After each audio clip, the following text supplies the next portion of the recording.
సుధాకర్ రెడ్డి గారు నమస్తే sir. Sir నమస్తే. సార్ సుధాకర్ రెడ్డి గారు, మీ తెలుగుదేశం వాళ్ళు కూడా గుర్తుంచుకోవాల్సింది ఒక మాట ఉంది సార్. తెలుగుదేశం వాళ్ళు పోరాడితేనే మీరు ప్రభుత్వంలోకి రాలా. తెలుగుదేశం వాళ్ళు అలాగే సమాజంలో నుంచి వచ్చిన వివిధ వర్గాల వాళ్ళందరూ కూడా మీతో కలిసి పోరాడితే ఈరోజు తెలుగుదేశం కూటమి ప్రభుత్వం అధికారంలో ఉంది. అలాగే చాలా మంది తెలుగుదేశం పార్టీలోనూ బయట కూడా త్యాగాలు చేశారు. ఎందుకంటే ఈసారి ఎట్టి పరిస్థితుల్లోనూ తెలుగుదేశం కూటమి ప్రభుత్వం రావాలని చెప్పి కొంతమంది టిక్కెట్ల ఆశావాహులు కూడా వదులుకున్నారు. టిక్కెట్లు వదులుకొని పార్టీ కోసం కష్టపడ్డారు. సో చంద్రబాబు గారు కూడా వీళ్ళందరినీ గుర్తుపెట్టుకుంటా ఉన్నారు. కాకపోతే చంద్రబాబు గారిలో ఉన్న ఒక చిన్న తప్పు ఏంటంటే అండి, ఈ నామినేటెడ్ పోస్టులు గాని అయినా సరే దాన్ని నాంచి కూర్చోబెడతారు.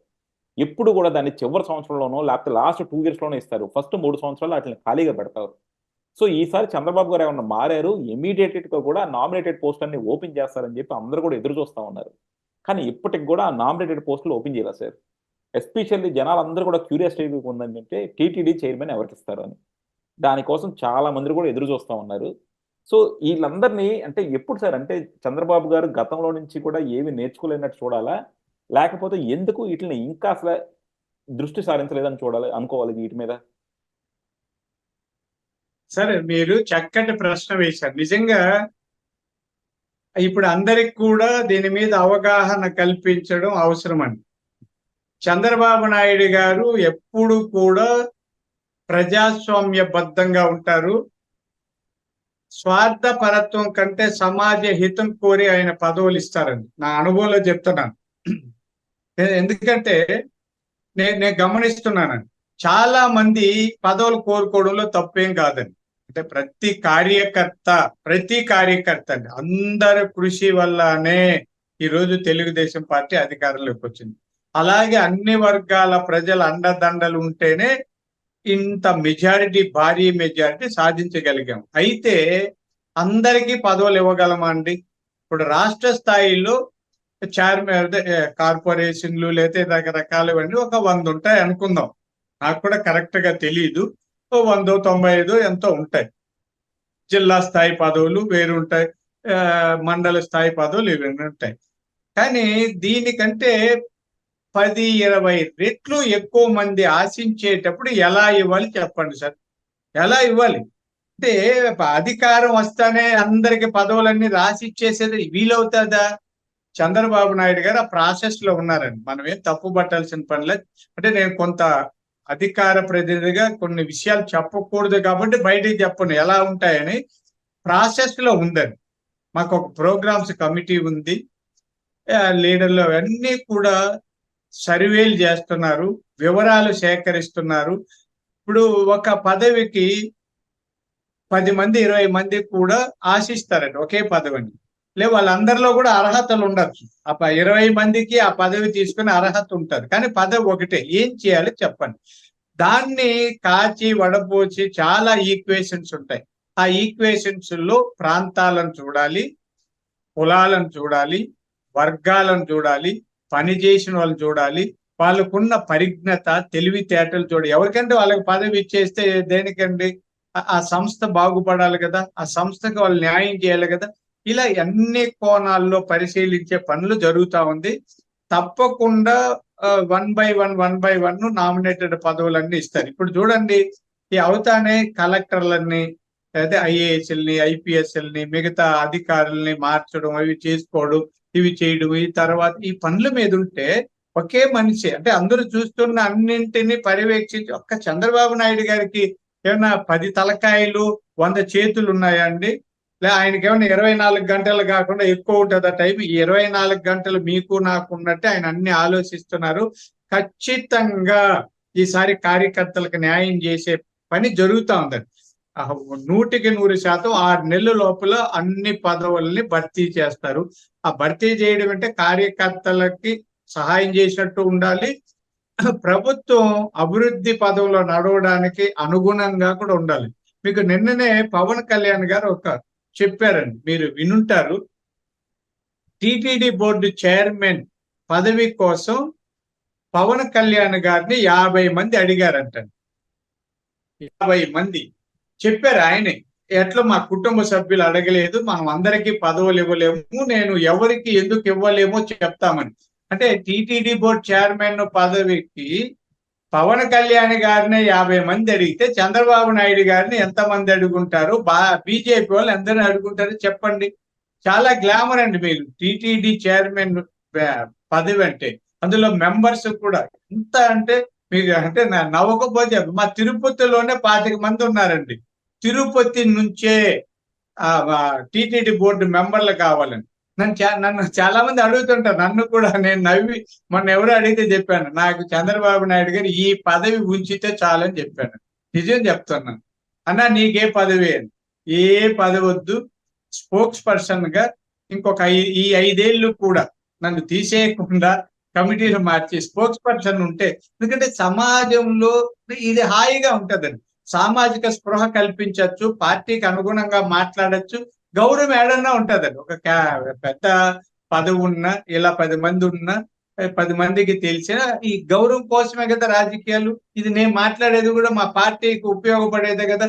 ఎవరికి నామినేటెడ్ పదవులు వచ్చి వాళ్ళ పదవులు నిర్వహిస్తున్నా వాళ్ళ కోసం సపోర్ట్ గా మాట్లాడతాను కదా. కానీ ఇది కూడా అందుకని నామినేటెడ్ పదవుల కోసం ఎవరు కార్యకర్తల కోసం మీరు అడిగేది కూడా చెప్తున్నా, కార్యకర్తలు ఎవరు బాధపడాల్సిన పని లేదు.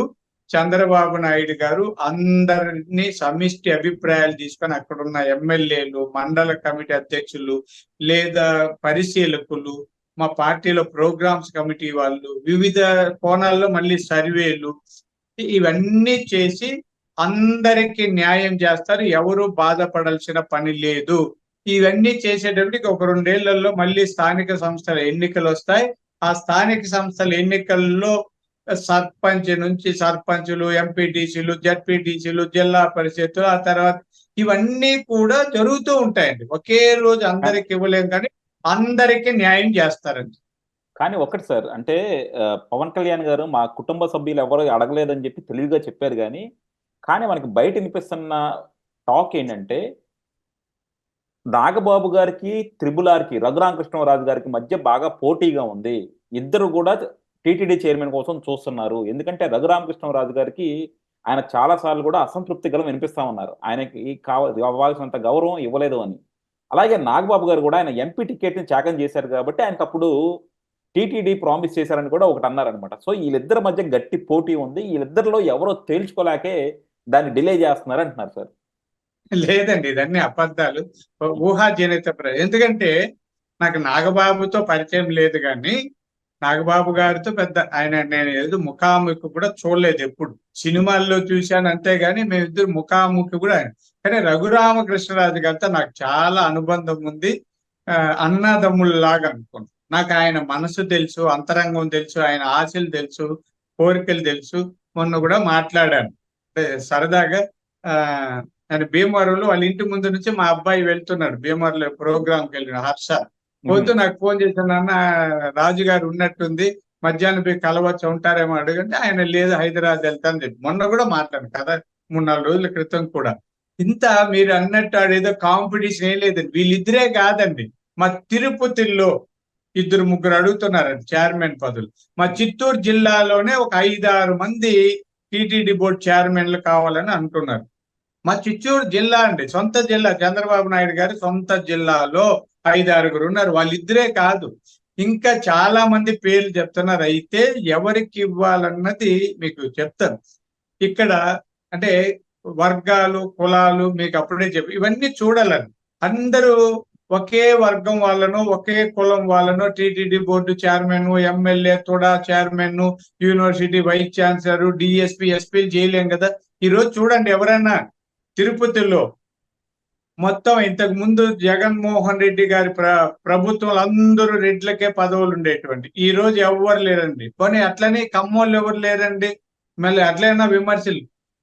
టిటిడి ఈఓ గారు బీసీ, ఎస్పీ, కలెక్టర్ అందరూ వేరు వేరు బీసీ కులాలు. ఈ రెడ్డి, నాయుడు, కమ్మ, కాపు ఈ 3 కులాలు కాకుండా మిగతా అన్ని కులాల వాళ్ళు ప్రధానమైన పదవుల్లో ఉన్నారండి ఇక్కడ అధికారులుగా. కానీ ఇట్లా అంటే ఇది ఉన్నతమైన పరిపాలన అందించాలన్న లక్ష్యంతో చంద్రబాబు నాయుడు గారు ఆచితూచి చేస్తున్నారు. కానీ ఇక్కడ ఏమనిపిస్తుంది, ఒకే కులం వాళ్ళు అన్ని పదవులు కావాలని కోరుకోవచ్చు. ఇప్పుడు రెడ్లు అనుకో, నేను మా సూరా సుధాకర్ రెడ్డి ఉన్నాడు, ఆయన పులిగోరు మురళీకృష్ణారెడ్డి, మబ్బు దేవనారాయణ రెడ్డి, ఈయన నలుగురు రెడ్లు ఉన్నామండి. మాకు ఇస్తే కూడా టీటీ బోర్డు చైర్మన్ కావాలంటాం, తుడా కావాలంటాం, లేదా ఇంకోటి. అన్ని మా నలుగురు రెడ్లకి ఇవ్వగలరా? అసాధ్యం. లేదా ఇప్పుడు ఎమ్మెల్యే శ్రీనివాసులు బలిజ కమ్యూనిటీలో ఉన్నారు, మాజీ ఎమ్మెల్యే సుగుణమ్మ గారు ఉన్నారు, ఇంకా చాలా మంది బలిజ కమ్యూనిటీలో ఉంటారు. ఇవి ఇచ్చేయగలమా? అందరు ఇవ్వలేము. అలాగే యాదవులు సామాజిక వర్గం, మా నరసింహ యాదవ్ గారు ఉన్నారు. ఇంకా ఇలా అంటే అందరూ ఒకే కులమోళ్ళు లేదా ఒక సామాజిక వర్గము లేదా ఇంకొకరు అన్ని పదవులు ఆశిస్తే అందరికీ అదే ఇవ్వలేం కదండి. రాజకీయాలు చేస్తున్నాం. చంద్రబాబు నాయుడు గారు ఎప్పుడు చెప్తుంటారు, రాజకీయాన్ని రాజకీయంగా, ఏమి ట్రస్ట్ కాదు కదండి. తెలుగుదేశం పార్టీ అనేది ఒక ట్రస్ట్ కాదు, ప్రైవేట్ లిమిటెడ్ కంపెనీ కూడా కాదు కదా. జగన్మోహన్ రెడ్డి గారు అయితే ఆ పార్టీని తన ప్రైవేట్ లిమిటెడ్ కంపెనీ చేశారు. చంద్రబాబు నాయుడు గారు సామాజిక స్పృహ కలిగిన ముఖ్యమంత్రి అండి, లేదా పార్టీ అధినేత. ఆయన అన్ని వర్గాలు కులాలకి న్యాయం చేయాలి, ప్రాంతాలకు న్యాయం చేయాలి. కాబట్టి ఆచితూచి నామినేటెడ్ పదవులు ఇస్తారు. మీరు అనుకున్నట్టు నాగబాబు గారు లేదా మన రాజు గారి మధ్య, అంటే రఘురామకృష్ణరాజు గారి మధ్య అట్లేమి టగ్ ఆఫ్ వార్స్ ఏమి లేవు. ఇవన్నీ ఊహాజనితమైన మాటలే. కాబట్టి వాటిని పట్టించుకోవాల్సిన అవసరం, అంటే ఆ ఇద్దరికి వద్దని కాదండి, ఆశ లేదని కాదు. పవన్ కళ్యాణ్ గారు చెప్పిన ప్రకారం ఆయనకి ఆశ లేనట్టండి. వాళ్ళ అన్నగారికి నాగబాబు గారికి దాని మీద ఏం లేదు. రఘురామకృష్ణరాజు గారు మంత్రి కావాలనుకున్నారు, ఆయనకి టీటీడీ బోర్డు చైర్మన్ మీద ఉంది. ఆయన ఎంపీ అయి ఉంటే బాగుండు, కేంద్ర మంత్రిగా. ఇవన్నీ ఆయన ఉందండి, ఆయన రాజకీయాల్లో ఉన్నారు. 5 ఏళ్ళు నిరాటంకంగా జగన్ మీద పోరాటం చేసిన వ్యక్తికి ఆశ ఉండకూడదని మనం ఎవరో చెప్పు. ఆయనకి అన్ని అర్హతలు ఉన్నాయి. అట్లా నాగబాబు గారికి లేదండి. నాగబాబు గారికి ఏ అర్హత ఉందో, ఏమి ఇవ్వాలో పార్టీ వాళ్ళకి తెలుసండి. ఏమైనా ఇవ్వచ్చు. అంటే నేను చెప్పేది పవన్ కళ్యాణ్ గారు చెప్పిన మాటల మీద నమ్మకంతో చెప్తున్నానండి. చూద్దాం సార్. ఎందుకంటే డెఫినెట్గా ఏంటంటే రఘురామకృష్ణరాజు గారు అయితే చాలా ఓకల్గా ఉన్నారు. ఆయనకి నిజంగా టీటీడీ చైర్మన్ కావచ్చు, ఏదైనా కావచ్చు, ఆయన అయితే ఆశిస్తా ఉన్నారు. మీరు అన్నట్టు ఏంటంటే నాగబాబు గారికి ఆయనకి మధ్య పోటీ ఉందో తెలియదు కానీ ఒక్కసారి నాగబాబు గారు కూడా టీటీడీ చైర్మన్ పదవి ఆశిస్తున్నారని, అలాగే ఆయన అంతకుముందు నేను ఎథీస్ట్ అని చెప్పి ఆయన చెప్పిన గొప్ప మాటలు కూడా చాలా మంది సర్క్యులేట్ చేశారు. సో మహాసేన రాజేష్కి ఎలా అయితే బ్యాక్ ఫైర్ అయిందో అలాగే కూడా నాగబాబు గారి వెనకాల కూడా సోషల్ మీడియా కొన్ని వర్కౌట్ చేసింది. సో డెఫినెట్గా ఏంటంటే వీళ్ళిద్దరు కూడా కనీసం వాళ్ళ పేర్లు అయితే మార్కెట్లో వినపడతా ఉంది. కానీ వాళ్ళిద్దరి మధ్య ఎంత పోటీ ఉంది ఏంటి, నిజంగా నాగబాబు గారికి ఇస్తే సమాజం కూడా యాక్సెప్ట్ చేస్తుందా లేదన్నది కూడా మనం చూడాల్సిందే. ఎందుకంటే ఆయన చేసిన కొన్ని కామెంట్స్ వల్ల. బట్ త్రిబుల్ ఆర్ గారికి ఇస్తే మనందరం కూడా సంతోషిస్తాం. Thank you sir. Thank you very much అండి.